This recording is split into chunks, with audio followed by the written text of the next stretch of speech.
नमस्कार, जय हिंद दोस्तों। आपके अपने चैनल एपेक्स ग्रुप पे आपका हार्दिक स्वागत है। जी हाँ दोस्तों, रोजाना की तरह आज भी आपको 2 PM से हिंदी की क्लासेस करवाई जाएंगी। 2 PM से आपको हिंदी की क्लासेस करवाई जाएंगी, जहां पे आपको 30 प्रश्न डेली करवाए जाते हैं। 30 प्रश्न 30 चैप्टर से आपको यहाँ पे डेली करवाए जाते हैं। जी हाँ दोस्तों, 30 प्रश्न 30 चैप्टर से। चलिए, आपको अगर हमारा वीडियो पसंद आता है तो हमारे चैनल को सब्सक्राइब जरूर करिए दोस्तों। हाँ जी दोस्तों, हमारे चैनल को सब्सक्राइब जरूर करिए। चलिए स्टार्ट करते हैं आज का अपना मॉडल पेपर। क्या दोस्तों, मॉडल पेपर आपको यहाँ पे करवाए जाते हैं 30 प्रश्न 30 चैप्टर। 30 प्रश्न 30 चैप्टर। चलिए स्टार्ट करते हैं दोस्तों आज का अपना पहला क्वेश्चन। आज का अपना पहला क्वेश्चन, पुत्र पुत्र प्रेम किस लेखक की रचना है?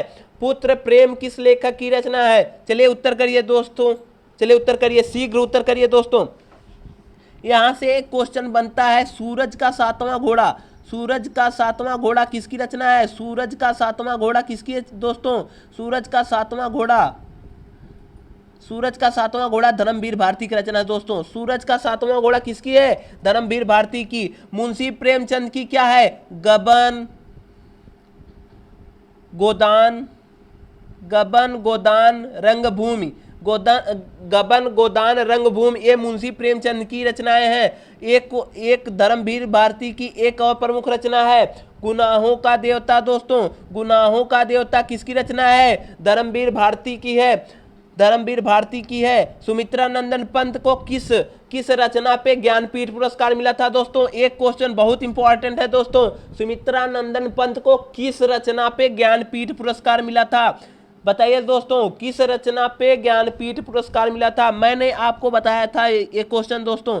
चिदंबरा पे इनको ज्ञानपीठ पुरस्कार मिला था दोस्तों। चिदंबरा पे इन्हें ज्ञानपीठ पुरस्कार मिला था, सुमित्रा नंदन पंत को।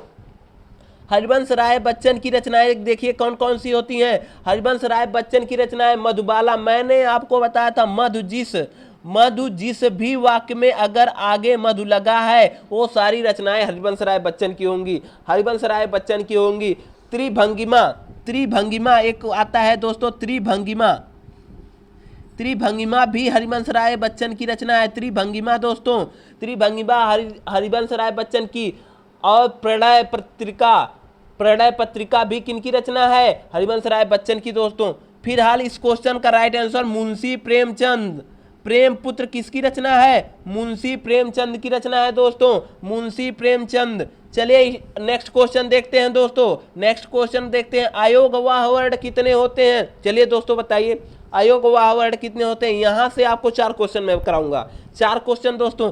पहले आप बताइए, हिंदी वर्णमाला में, मैं बार बार दोहराता हूं दोस्तों, हिंदी वर्णमाला में कितने वर्ड होते हैं? 52 वर्ड होते हैं। कितने? 52 वर्ड। स्वर कितने होते हैं हिंदी वर्णमाला में दोस्तों? स्वर हमारे 11 होते हैं। अब व्यंजन कितने होते हैं दोस्तों हमारे हिंदी वर्णमाला में? तो व्यंजन हमारे हिंदी वर्णमाला में 33 होते हैं दोस्तों। चलिए बताइए, अयोगवाह वर्ड कितने होते हैं? अयोगवाह वर्ड कितने होते हैं? इस क्वेश्चन का right answer option number A सही है, 2 होते हैं। अयोगवाह कितने होते हैं दोस्तों? अयोगवाह 2 होते हैं। अब कहेंगे सर अयोगवाह वर्ड कौन कौन से होते हैं? तो मैं दोस्तों आपको बता दूं, अंग और अह 2 अयोगवाह वर्ड होते हैं। यही हमारे अयोगवाह वर्ड हैं दोस्तों, 2 अयोगवाह वर्ड। चलिए इस क्वेश्चन का राइट आंसर 2 हो जाएगा। चलिए नेक्स्ट क्वेश्चन देखते हैं, क्वेश्चन नंबर 3 दोस्तों। निम्न में ओ का उच्चारण स्थान बताइए। निम्न में ओ का उच्चारण स्थान बताइए। अरे दोस्तों, वीडियो को शेयर करते रहिए दोस्तों, शेयर करते रहिए, वीडियो को जरूर शेयर करते रहिए दोस्तों। यहाँ पे बहुत ही जोश के साथ वीडियो स्टार्ट होती है दोस्तों। चलिए बताइए, निम्न में ओ का उच्चारण स्थान बताइए। चलिए, कंठ, तालु, मूर्धा, कंठोष्ठ। मैंने आपको बताया था पूरक का वर्ग जो होता है हमारा कंठ से बोला जाता है। पूरक का वर्ग किसे बोला जाता है? कंठ से। और पूरा चा वर्ग जो होता है दोस्तों, चा वर्ग पूरा हमारा किसे बोला जाता है? तालु से। मूर्धा क्या होता है? टा वर्ग जो हमारा पूरा होता है, टा वर्ग जो होता है हमारा मूर्धा से बोला जाता है। अब पूछा है कि इसका उच्चारण स्थान पूछा है, ओ का उच्चारण स्थान पूछा है। चलिए पहले देखिए, हम बता देते हैं कैसे इसका उच्चारण स्थान क्या है। चलिए देखिए, ओ किन किन स्वरों से मिलकर बना है, ओ किन किन स्वरों से मिलकर बना है, आ और ऊ से मिलकर बना है, आ और ऊ से मिलकर बना है दोस्तों। आपको बता दूं, आ जो होता है कंठ से बोला जाता है दोस्तों, और ऊ आप बोल के देखिए ओष्ठ से बोला जाता है। ऊ किससे बोला जाता है, ओष्ठ से। इस क्वेश्चन का फिलहाल राइट आंसर क्या होगा, कंठ ओष्ठ। आपको यहां से एक क्वेश्चन और बताऊंगा दोस्तों, ओ और औ ये दोनों का उच्चारण स्थान क्या होता है दोस्तों, ये बार बार एग्जाम में पूछता है। इसका कंठोष्ठ होता है क्या दोस्तों, कंठोष्ठ होता है। एक क्वेश्चन यहाँ से ये पूछता है, ए और ए का उच्चारण स्थान क्या होता है दोस्तों, ए और ए का उच्चारण स्थान होता है कंठ तालव्य। क्या कंठ तालु होता है, कंठ तालव्य या कंठ तालु बोला जाता है दोस्तों। कंठ तालु ए का होता है। ये दोनों क्वेश्चन जरूर एग्जाम में आते हैं, एक क्वेश्चन जरूर पूछता है दोस्तों यहाँ से। फिलहाल इस क्वेश्चन का right answer option number D होगा। चलिए नेक्स्ट क्वेश्चन देखते हैं, क्वेश्चन नंबर 4। यहाँ से मैं आपको 4 क्वेश्चन बताऊंगा दोस्तों, 4 नहीं 5 क्वेश्चन बताऊंगा। चलिए बताइए, यहाँ से आपके 3 से 4 क्वेश्चन बनेंगे दोस्तों। चलिए, विराम चिन्ह किस भाषा का है, पहले आप बताइए विराम चिन्ह होते कितने हैं दोस्तों, विराम चिन्ह कितने होते हैं, विराम चिन्ह 20 होते हैं। कितने होते हैं, 20 होते हैं। अब यह किस भाषा का है, यह इंग्लिश भाषा का है दोस्तों, इंग्लिश भाषा का है। अब कहेंगे विराम चिन्ह 20 होते हैं, एक किसने बताया, ये कामता प्रसाद ने बताया था दोस्तों। मैं बार बार बताता हूं, जब विराम चिन्ह का मैं आपके यहाँ इस क्वेश्चन लेता हूं, विराम चिन्ह में से जब क्वेश्चन लेता हूं आपको डेली बताता हूं कि विराम चिन्ह 20 होते हैं। और 20 किसने बताया, कामता प्रसाद ने बताया था। मैंने एक क्वेश्चन आज यहाँ लेकर आया कि विराम चिन्ह किस भाषा का है, वो दोस्तों इंग्लिश भाषा का है, इंग्लिश भाषा का है। फिलहाल इस क्वेश्चन का राइट आंसर क्या होगा, इंग्लिश। चलिए नेक्स्ट क्वेश्चन देखते हैं दोस्तों, क्वेश्चन नंबर 5। क्या, क्वेश्चन नंबर 5 मैंने आपको यहां से कल बताया था क्वेश्चन दोस्तों, क्रिया के अंत में लगने वाला प्रत्यय क्या होता है, क्रिया के अंत में लगने वाला प्रत्यय दोस्तों होता है कृदंत प्रत्यय। क्रिया के अंत में लगने वाला प्रत्यय क्या होता है, कृदंत प्रत्यय। अब कहेंगे सर तद्धित प्रत्यय क्या होता है, तद्धित प्रत्यय दोस्तों जो संज्ञा और सर्वनाम के अंत में लगता है, जो संज्ञा और सर्वनाम के अंत में लगता है। नोट कर लीजिए दोस्तों, संज्ञा और सर्वनाम के अंत में जो लगता है वो क्या, वो तद्धित प्रत्यय कहलाता है। संज्ञा और सर्वनाम के अंत में जो प्रत्यय लगता है उसे तद्धित प्रत्यय कहते हैं। अब कहेंगे विशेषण क्या होता है, विशेषण दोस्तों वो होता है जो क्रिया की विशेषता बताता है, वो विशेषण होता है। क्रिया क्या होता है, क्रिया आप जानते हैं, जैसे राम गाना गा रहा है, वहां पे गाना गा रहा है वो क्या हो गई, क्रिया हो गई। गाना क्रिया है, क्रिया आप जान गए। क्रिया की विशेषता क्या, राम बहुत अच्छा लिखता है, लिखना तो क्रिया हो गई, लिखना तो क्रिया हो गई। बहुत अच्छा क्या मतलब, यहाँ अच्छा क्या है, विशेषता बता रही है कि बहुत अच्छा लिखता है, अच्छा यहाँ पे विशेषण हो गया। फिलहाल इस क्वेश्चन का राइट आंसर आपका ऑप्शन नंबर सी है, ऑप्शन नंबर सी, क्रिया के अंत में लगने वाला कृदंत प्रत्यय कहलाता है। चलिए नेक्स्ट क्वेश्चन देखते हैं दोस्तों, क्वेश्चन नंबर 6। किस शब्द में उपसर्ग नहीं है, किस शब्द में उपसर्ग नहीं लगा है। जी हाँ दोस्तों, शेयर करते रहिए दोस्तों। चलिए बताइए किस शब्द में उपसर्ग नहीं लगा है दोस्तों, चलिए बताइए। अपवाद। अच्छा एक क्वेश्चन यहां से आप बताइए, उपसर्ग, उपसर्ग कहाँ लगता है दोस्तों, उपसर्ग शब्द के आगे लगता है या पीछे, शब्द के आगे लगता है या पीछे।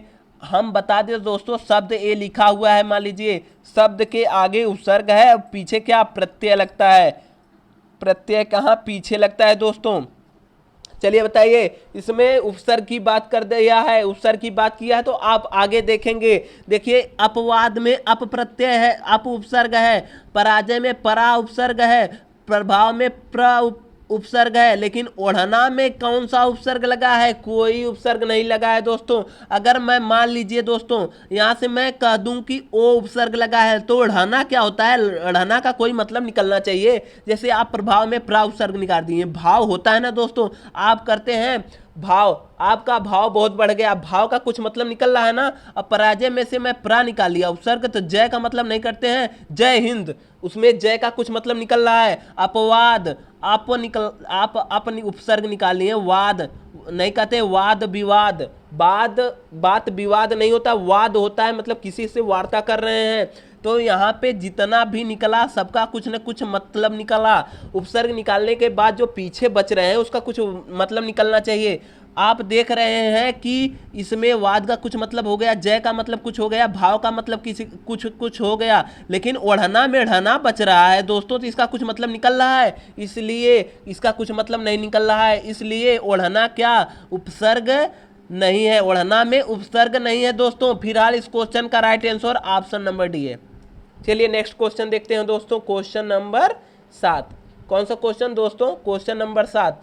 चलिए बताइए, जिस वाक्य में केवल एक ही उद्देश्य व एक ही विधेय होता है वह है, क्या है बताइए दोस्तों?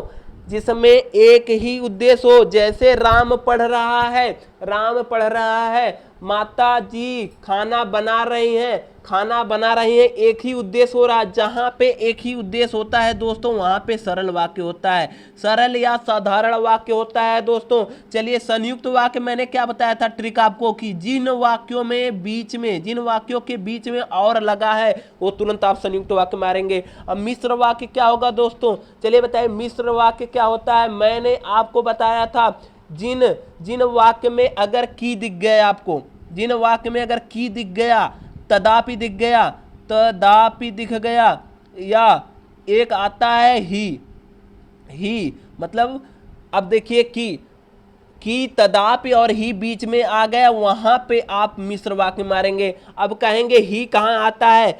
मैं बाजार से आया ही था, बारिश होने लगी, आया ही था, ही आ गया, वहां पे मिश्र वाक्य हो जाएगा दोस्तों।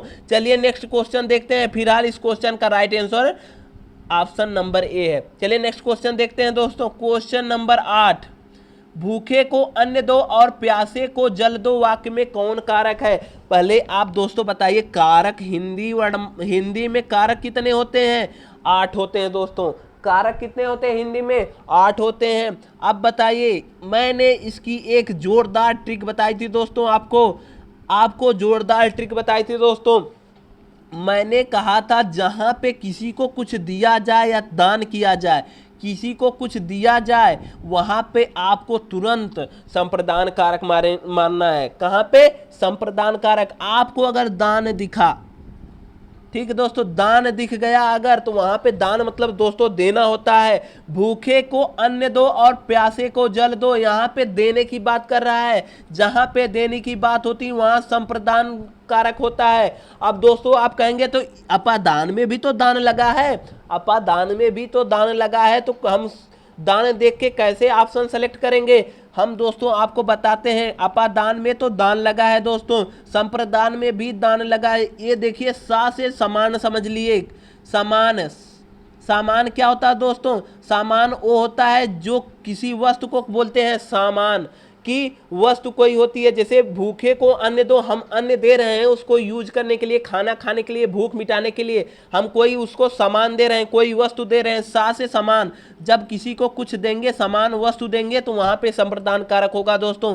अपादान क्या होता है? अपादान जहां पे अलगाव की बात कर दे दोस्तों, अलगाव की बात कर दे, जैसे पेड़ से पत्ते गिरते हैं, पेड़ से पत्ते गिरते हैं, पेड़ से तो पत्ता गिरा तो पेड़ से अलग हो गया ना दोस्तों, वहां पे अपादान कारक होगा। अधिकरण कारक कहाँ होता है? जहां पे में पै पर आता है, जहां पे में और पर आता है। पेड़ पर एक बंदर है, पेड़ पर, यहाँ पे पर आया है बीच में, जहां पर आएगा वहां पे अधिकरण कारक हो जाएगा दोस्तों। चलिए नेक्स्ट क्वेश्चन देखते हैं। फिलहाल इस क्वेश्चन में वह दे रहा है, कुछ दे रहा है, इसलिए वहां पे क्या संप्रदान कारक हो जाएगा। चलिए नेक्स्ट क्वेश्चन देखते हैं, क्वेश्चन नंबर 9। चलिए बताइए, ये दोस्तों योगारूढ़ नहीं है, ये योग रूढ़ है दोस्तों, योग रूढ़ है, योग रूढ़। चलिए बताइए, मैंने आपको बताया था रचना के आधार पे शब्द के कितने भेद? रचना के आधार पे शब्द के 3 भेद होते हैं दोस्तों। रूढ़ होता है, यौगिक होता है और योग रूढ़ होता है। क्या होता है? रूढ़, यौगिक और योग रूढ़ होता है दोस्तों, योग रूढ़ होता है। एक सेकंड दोस्तों, रचना के आधार पे कितने भेद? शब्द के 3 भेद, रूढ़, यौगिक और योग रूढ़, योग रूढ़।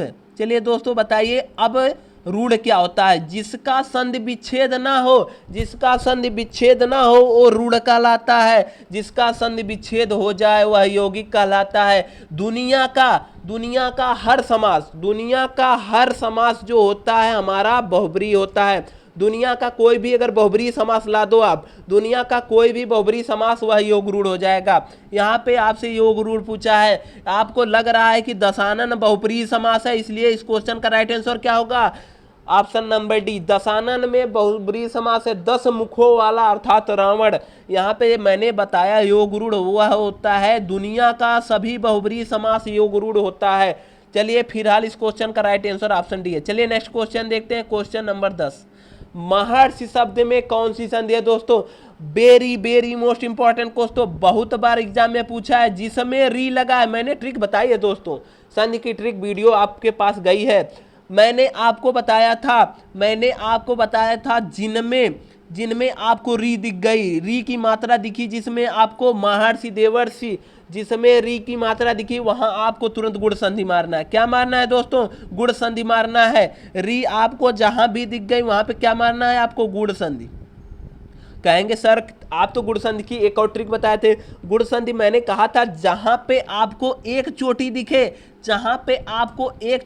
वहां भी आपको गुण संधि मारना है। उसके बाद एक नियम दूसरा था, जहां पे आपको री की मात्रा दिखे, जैसे महर्षि देवर्षि, जहां पे री की मात्रा दिखे वहां पे आपको री की मात्रा, यहाँ दिख रही है महर्षि में री की मात्रा दिखे वहां पे आपको गुण संधि मारना है। और मैंने बताया था कि वृद्धि संधि क्या होती है? वृद्धि संधि होती है जहां आपको दो चोटी ऊपर दिख गई वहां पे वृद्धि संधि मारना। ऊपर 2 चोटी, नीचे क्या लिखा है इसे कुछ मतलब नहीं दोस्तों। ऊपर 2 चोटी वृद्धि संधि, अगर एक चोटी वहां पे गुण संधि। और यण संधि मैंने आपको बताया था, अंतस्थ वर्ण या रा लावा जहां पे आ जाए, इसके पहले अगर कोई आधा वर्ण आ जाए वहां पे क्या, वहां पे यण संधि होती। जैसे व्याप, देखिए दोस्तों, जैसे व्याप्त, यहाँ पे आप देख रहे हैं या आ रहा है, ये अंतस्थ वर्ण है, या के पहले आधा वर्ण आया है, आधा हुआ, तो यहाँ पे यण संधि होगी। चलिए फिलहाल इस क्वेश्चन का राइट आंसर क्या होगा दोस्तों? गुण संधि। चलिए नेक्स्ट क्वेश्चन देखते हैं, क्वेश्चन नंबर 11। एक क्वेश्चन यहाँ से दोस्तों छूट गया हमारा।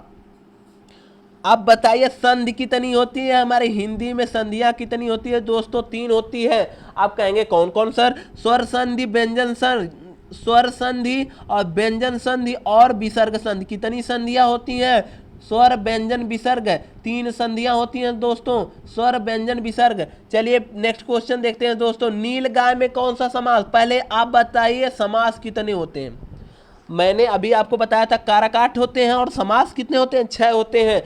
अब कहेंगे आप सर समास तो बता दिए आप 6, अब कौन कौन से समास होते हैं ये तो हमें पता ही नहीं है। मैं बताता हूं दोस्तों, अव्यय भाव समास, तत्पुरुष समास, कर्मधारय समास, द्वंद्व समास, द्विगु समास, ये आपके 6 समास हैं।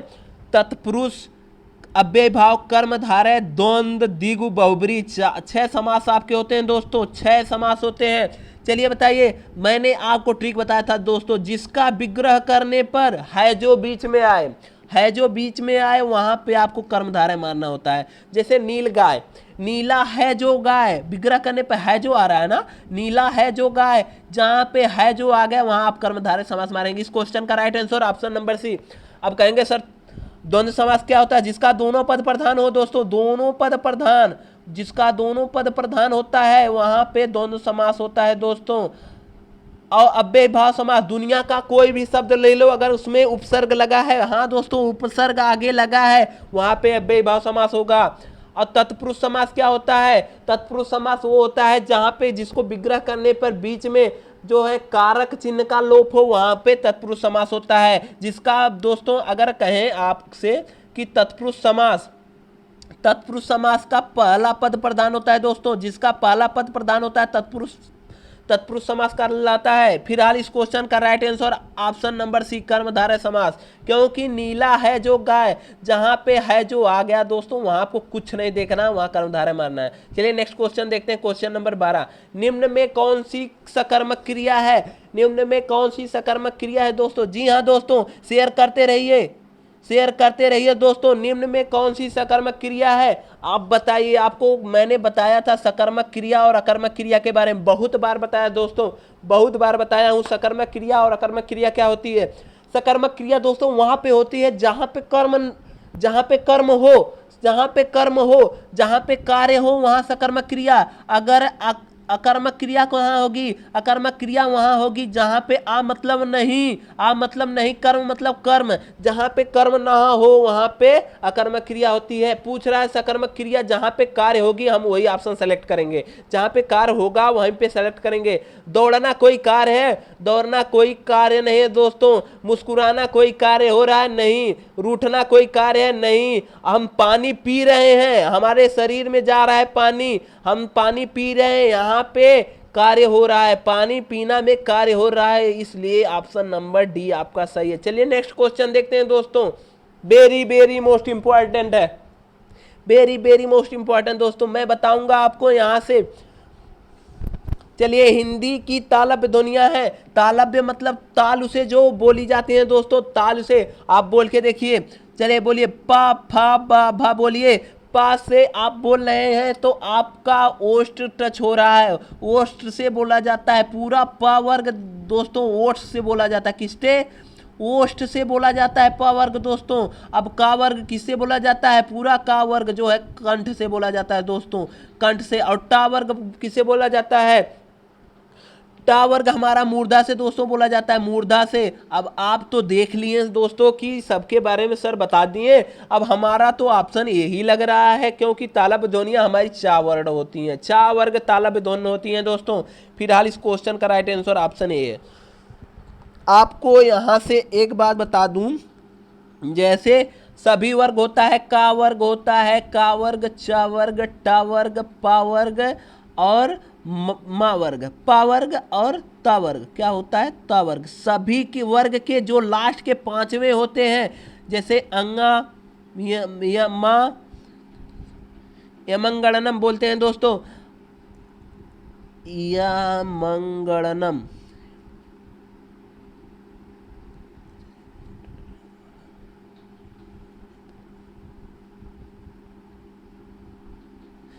यमंगणनम। ये देखिए जो नासिक ध्वनियां होती हैं दोस्तों, ये नासिक ध्वनियां होती है। चलिए बताइए नासिक ध्वनियां हैं। अब यहाँ पे नासिक ध्वनियां कौन सी हैं, जो नाक से, जिनका स्पर्श नाक से होता है, नाक से जो हमारे आवाज से निकलती है। बोलिए इया, इया बोल के देखिए, यहाँ पे आपसे नाक से ध्वनि निकलती है। अंगा बोलिए, अंगा जो तो बोलते हैं इसको भी, ये भी नाक से निकल रही है। चलिए यहाँ कहेंगे आप सर क्या लिखे हैं, यहाँ पे आपका लिखा गया है, मैंने लिखा था अंगा, एक सेकंड, हर वर्ग का पांचवा वर्ड यार, हर वर्ग का पांचवा देखना है आपको, हर वर्ग का पांचवा देखना है, हर वर्ग का पांचवा। ये जो होती है सब नासिक से बोली जाती है, नासिक मतलब नाक से। ना बोलिए अब ना, ये हमारे नाक से आवाज निकल रही है, ये नासिक है। माँ, माँ बोल के देखिए, ये भी इसकी आवाज, माँ जब बोल रहे हैं तो नाक से आवाज आ रही है। ये क्या है, नासिक के हैं, नासिक के व्यंजन है, नासिक के मतलब नाक से जो बोली जाती हैं, नासिक के व्यंजन है दोस्तों ये सब। फिलहाल इस क्वेश्चन का हमारा राइट आंसर क्या होगा, तालब्य ध्वनियां हमारा चा छा जा जा, ता वर्ग जो होती है हमारी चा वर्ग दोस्तों, वो तालब्य ध्वनियां होती हैं। चलिए नेक्स्ट क्वेश्चन देखते हैं, क्वेश्चन नंबर 14 दोस्तों, इनमें से कौन सा व्यंजन अल्प प्राण है, आप बताइए दोस्तों। मैंने अल्प प्राण महाप्राण की आपको जोरदार ट्रिक बताई थी दोस्तों।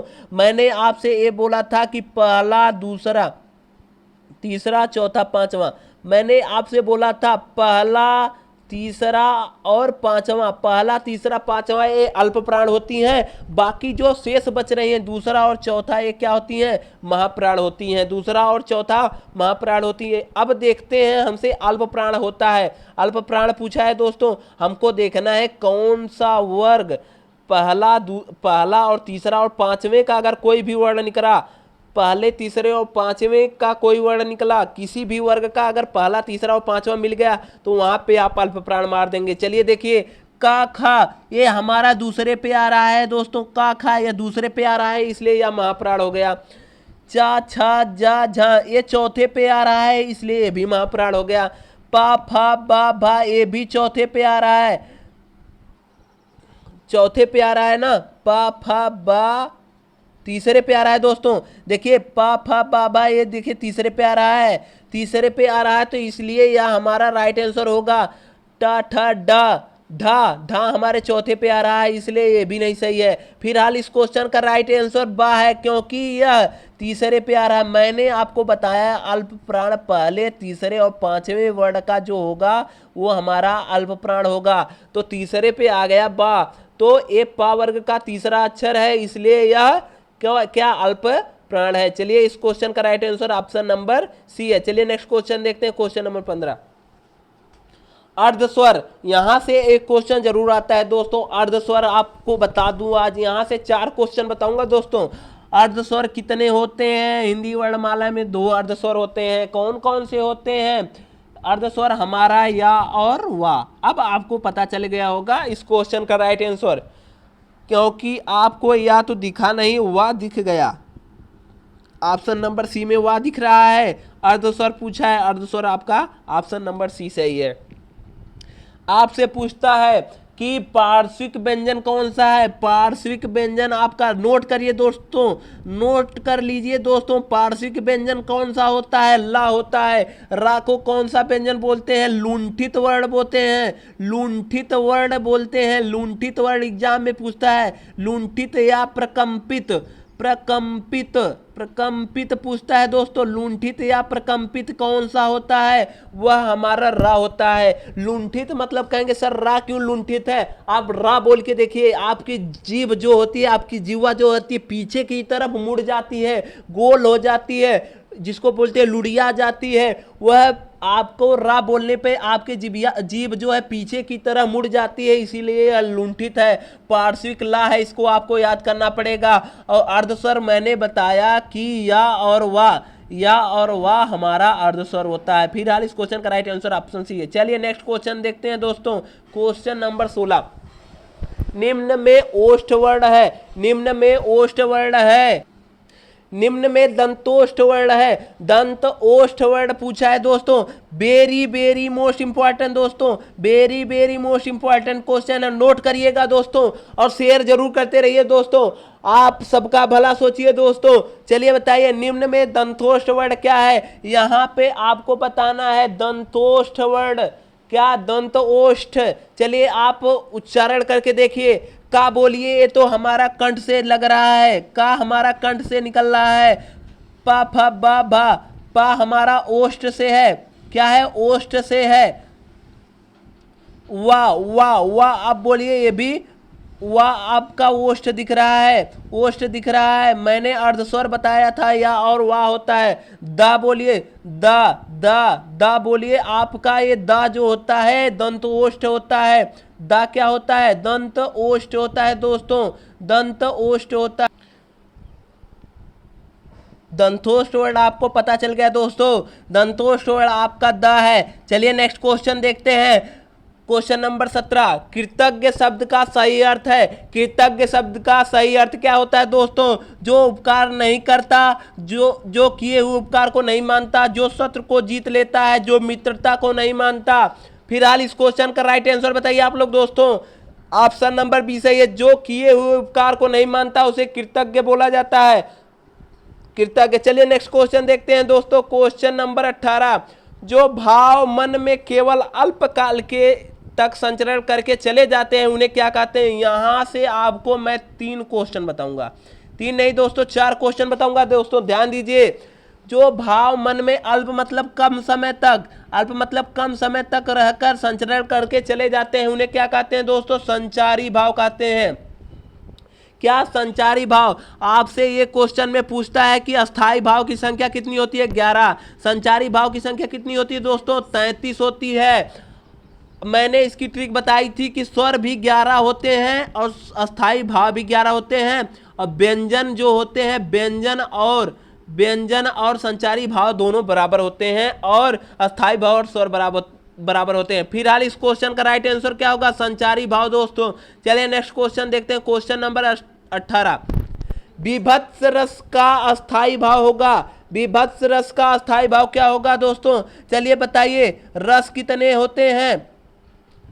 हिंदी वर्णमाला में कितने रस होते हैं? हिंदी वर्णमाला में 8 रस भरत मुनि ने बताया था। भरत मुनि ने कितने रस बताए थे दोस्तों?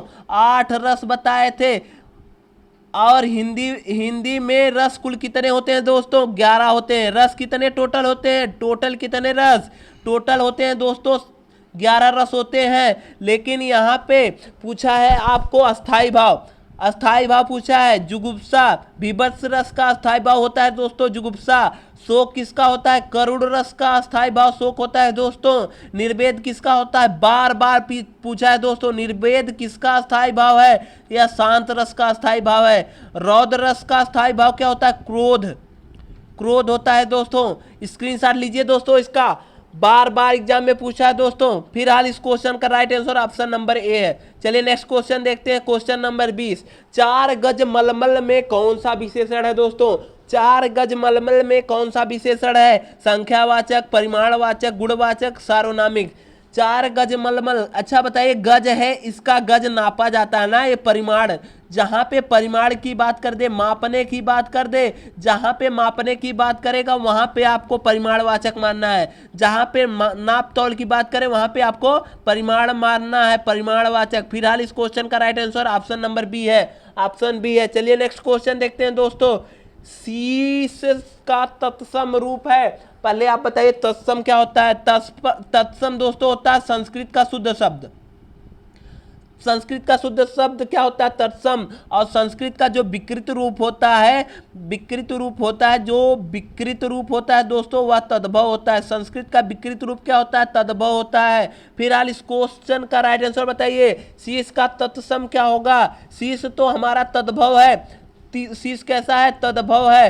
शीर्ष का तत्सम बताइए, इसका शीर्ष हो जाएगा दोस्तों, शीर्ष हो जाएगा। इस क्वेश्चन का राइट आंसर ऑप्शन बी। चलिए नेक्स्ट क्वेश्चन देखते हैं दोस्तों। जिसकी पूर्व से कोई आशा ना हो उसके लिए शब्द है। यहां से 4 क्वेश्चन दोस्तों, इसमें से एक क्वेश्चन पक्का आएगा दोस्तों। जिसकी पूर्व से कोई आशा ना हो उसके लिए एक शब्द क्या है? उसके लिए एक शब्द होता है अप्रत्याशित। अब कहेंगे प्रत्याशा क्या होता है दोस्तों? प्रत्याशा होता है जिसकी आज्ञा, जिसकी आशा की गई हो, जिसका आशा किया गया हो उसको क्या बोलते हैं? प्रत्याशा।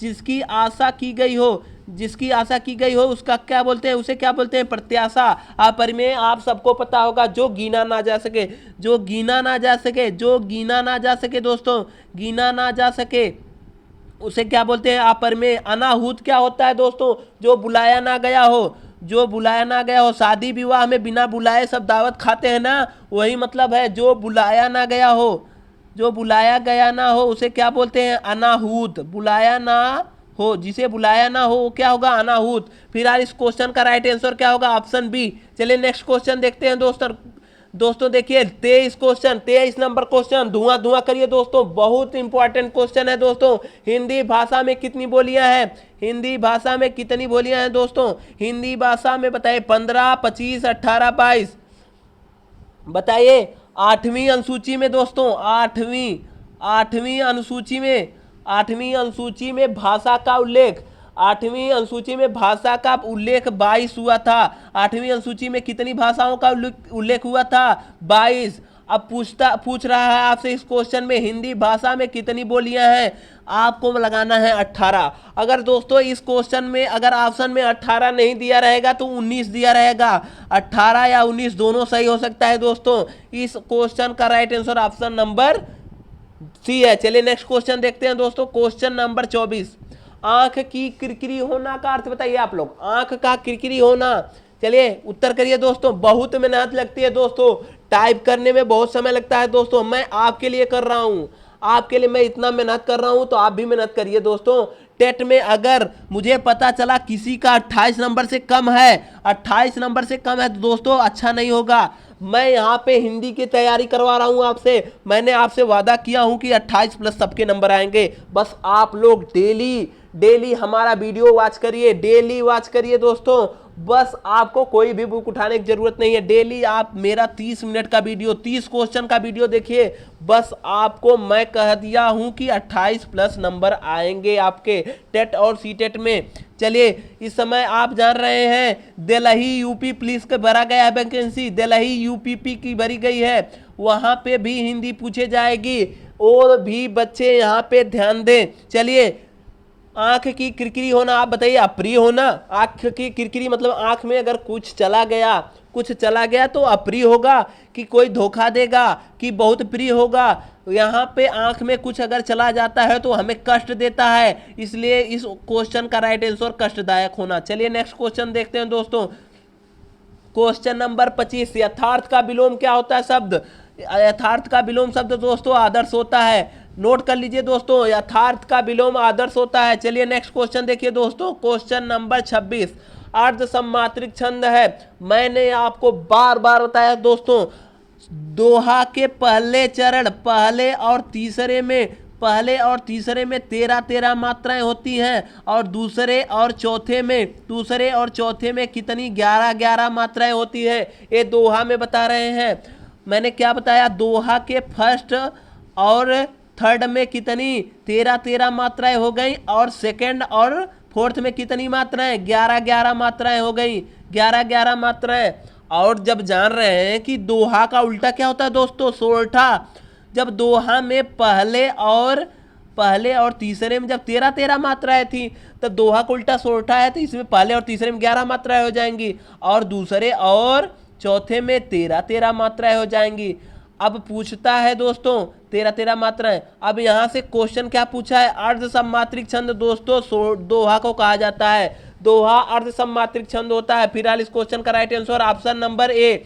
मैंने आपको यहां से 4 क्वेश्चन बताए, आप लोग नोट करते जाइएगा दोस्तों। चलिए नेक्स्ट क्वेश्चन देखते हैं, क्वेश्चन नंबर 27, निम्नलिखित में से कौन सा स्त्रीलिंग है? सबसे आसान होता है दोस्तों स्त्रीलिंग और पुल्लिंग पहचानना, सबसे आसान है स्त्रीलिंग और पुल्लिंग पहचानना। चलिए बताइए, हमको बताइए। संकल्प, मैंने संकल्प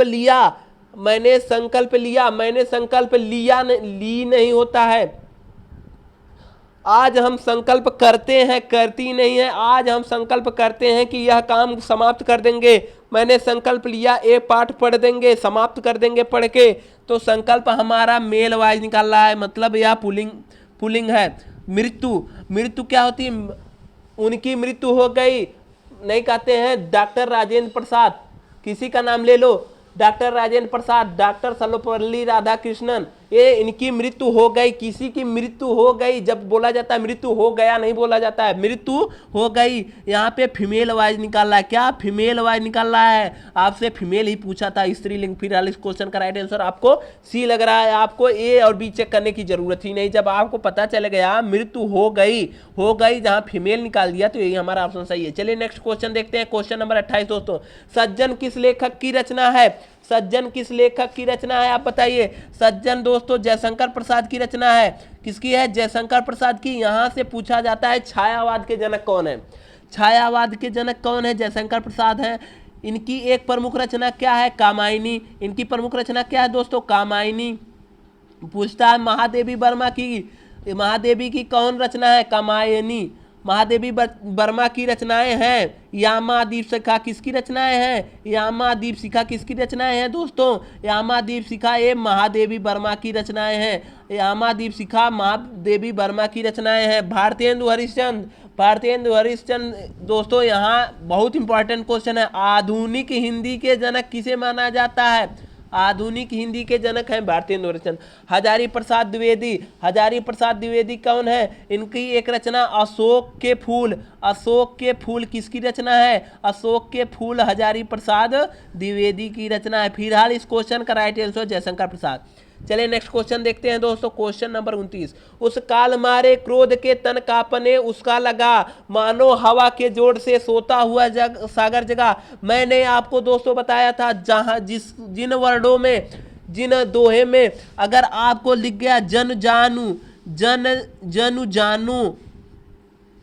जानो मनु मानो आ गया, जन जानो मनु मानो आया, आपको वहां अनुप्रास अलंकार लगाना है। आपको दिख रहा है यहाँ पे मानो दिख रहा है ना, तो अनुप्रास अलंकार मारिए ना। यमक अलंकार क्या होता है दोस्तों? चलिए बताइए, यमक अलंकार कहाँ होता है? जहां पे शब्दों की आवृत्ति होती है दोस्तों, शब्दों की आवृत्ति हो गई वहां पे यमक अलंकार। रूपक अलंकार जहां पे उपमेय में उपमान की संभावना, जहां पे उपमेय में उपमान की संभावना व्यक्त की जाए वहां रूपक अलंकार होता है। चलिए नहीं, जहां पे उपमेय में उपमान का आभेद आरोप किया जाए, आभेद आरोप किया जाए वहां रूपक अलंकार होता है दोस्तों। आभेद आरोप हो। उत्प्रेक्षा अलंकार क्या होता है? उत्प्रेक्षा अलंकार जहां वर्णों की आवृत्ति होगी, जहां दोस्तों वर्णों की आवृत्ति होगी वहां उत्प्रेक्षा। जहां पे उपमेय में उपमान का आभेद आरोप किया जाए रूपक। यमक अलंकार जहां पे शब्दों की आवृत्ति होगी हो जाएगा, शब्दों की आवृत्ति जहां होगी यमक हो जाएगा। अनुप्रास अलंकार कहां होता है? जहां पे जन जानू मन मानू जनहू मनहू आ गया वहां पे तुरंत आपको क्या मारना है? अनुप्रास अलंकार। फिलहाल इस क्वेश्चन का राइट आंसर क्या है? मानो आ गया तो ये अनुप्रास अलंकार हो गया। चलिए नेक्स्ट क्वेश्चन देखते हैं, क्वेश्चन नंबर 30 और आज का लास्ट क्वेश्चन। उपसर्ग का प्रयोग होता है, उपसर्ग का प्रयोग बताइए आप शब्द के अंत में होता है कि पहले होता है कि मध्य में होता है? चलिए बताइए। मैंने आपको बताया था उपसर्ग हमेशा शब्द के पहले उपसर्ग होता है दोस्तों। उपसर्ग कहाँ होता है? मान लीजिए ये शब्द है, कोई भी शब्द, इसके पहले उपसर्ग और पीछे जो लगता है उसे क्या कहते हैं? प्रत्यय। क्या कहते हैं दोस्तों? प्रत्यय। आपसे पूछा है उपसर्ग का प्रयोग होता है शब्द के आदि। आदि मतलब दोस्तों आगे की बात कर रहा है। इस क्वेश्चन का राइट आंसर क्या है? Option number A. चलिए बहुत बहुत धन्यवाद दोस्तों हमारा वीडियो देखने के लिए। अगर आपको हमारा वीडियो पसंद आया तो हमारे चैनल को सब्सक्राइब जरूर करिए। आप लोग हमसे लगे रहिए दोस्तों। मैंने वादा किया है 28 प्लस नंबर आएंगे आपके टेट सीटेट में। 28 प्लस जरूर नंबर आएंगे दोस्तों। 28 से आपके 30 29 दोनों हो सकते हैं। धन्यवाद दोस्तों।